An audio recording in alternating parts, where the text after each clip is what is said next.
गांव के लोगों का। मैं यहाँ कोई भाषण करने नहीं आया हूँ, मैं यहाँ पर अपनी पदयात्रा की शुरुआत के लिए ये जगह देखने आया था। तो जब जगह देखने आए तो पता चला कि कस्तूरबा जी के नाम का जो बालिका विद्यालय है वहाँ के शिक्षकों और प्रबंधकों से भी मिलने का अवसर है। तो जैसा मान्यवर बता रहे थे, कोई 2-3 हफ्ते पहले हम यहाँ आए तो पता चला कि इस विद्यालय में जो कुछ भी है वो सब समाज ने अपनी ताकत से, अपनी क्षमता से किया है। मान्यवर शिक्षक बैठे हुए हैं, इन्होंने नथुनी जी आप सुनेंगे तो पीछे क्या इन्होंने बताया कि मैं जब रिटायर हुआ, रोक रहे हैं, रिटायरमेंट के पैसे से 1 लाख रुपया मैंने दिया, इस विद्यालय को बना लिया। लोगों से ये भी पता चला कि यहाँ पर पहले लालू जी, उसके बाद मान्यवर चंद्रशेखर जी, फिर नीतीश कुमार जी, अलग अलग समय पर उन्होंने आकर ये घोषणा करी है कि इस विद्यालय का सरकारीकरण कर दिया जाएगा, लेकिन वो हुआ नहीं है। लेकिन मैं विद्यालय के इस प्रांगण से राजनीति की बात करने नहीं आया हूँ। विद्यालय के प्रबंधकों ने एक अनुभव बताया। मैंने पूछा कि जो बच्चियां यहाँ पढ़ती हैं, जो लोग पढ़ते हैं यहाँ पे, उनसे कुछ सेवा शुल्क लेकर कुछ बेहतर किया जा सकता है क्या? तो उन्होंने बताया कि कुछ साल पहले, कुछ दिनों पहले 100 रुपया मासिक का एक फीस का लेने का प्रयास किया गया था। तो उसमें 100 रुपया दे सकने की क्षमता भी नहीं है लोगों में। बहुत बच्चियों ने पढ़ाई छोड़ दी, इसलिए उस फीस को वापस लेना पड़ा। और यहाँ पे मुझे बताया गया है कोई 350 बच्चियां पढ़ती हैं। शायद अगर इस विद्यालय के प्रांगण को बेहतर बना दिया जाए, सुविधा बना दी जाए, तो 300 के बजाय 500 बच्चियां, 1000 बच्चियां भी पढ़ सकती हैं। इसीलिए मैंने जो घोषणा की है या जो जिम्मेवारी ली है, आपके बड़े भाई के तौर पे आप समझ लीजिए, कोई नेतागिरी की बात नहीं है। हम लोग के बच्चे जहाँ पढ़ते हैं, मैं सरकारी विद्यालय से पढ़ा हूँ, लेकिन हम लोग के बच्चे जहाँ पढ़ते हैं उसके 1 महीने का फीस कितना है, जितने में ये पूरा स्कूल का खर्चा चलाया जा सकता है। इसलिए मैंने ये तय किया है, और ये कोई बड़प्पन नहीं है।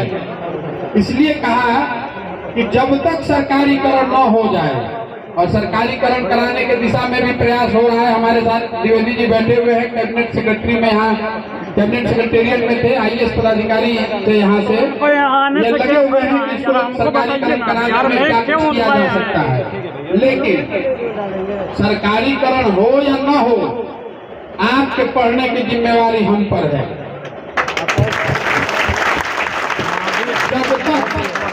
जब तक इसका सरकारीकरण न हो जाए, तब तक जो इसको चलाने का जो खर्चा, जैसा मान्यवर बता रहे थे, जो पैसा आपके माध्यम से 100 रुपया लेने का प्रयास किया गया था, उस पैसे की व्यवस्था कहीं न कहीं से मैं करूंगा, कर दी है, उसके लिए आपको चिंता करने की जरूरत नहीं है।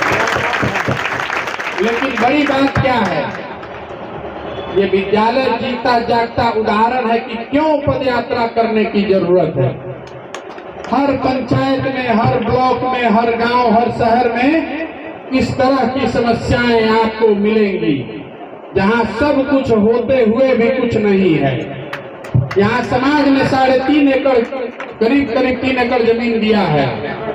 लोगों ने पैसा देके बिल्डिंग बना दिया, जो काम सरकार का है वो काम समाज ने कर दिया, फिर भी सरकार मदद करने को तैयार नहीं है। आपको पढ़ाने का जिम्मा बिहार सरकार का है।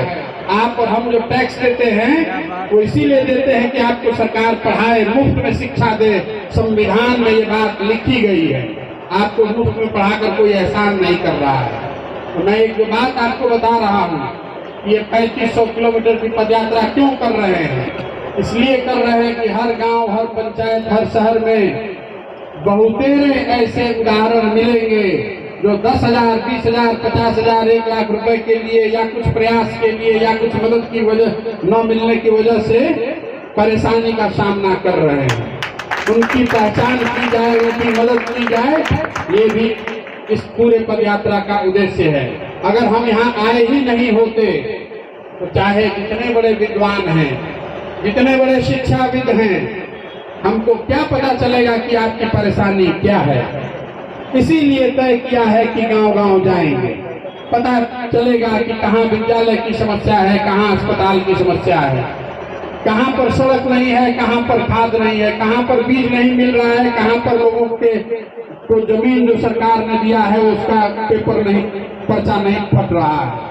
इन समस्याओं को जानने के लिए, समझने के लिए आपके और आप जिस समाज में आप रहते हैं उसमें जो समस्या है उसको जानने समझने के लिए, आपको जानने समझने के लिए ये पदयात्रा कर रहे हैं। आपको आपके जीवन में खूब सफलता मिले ऐसी शुभकामना देता हूँ।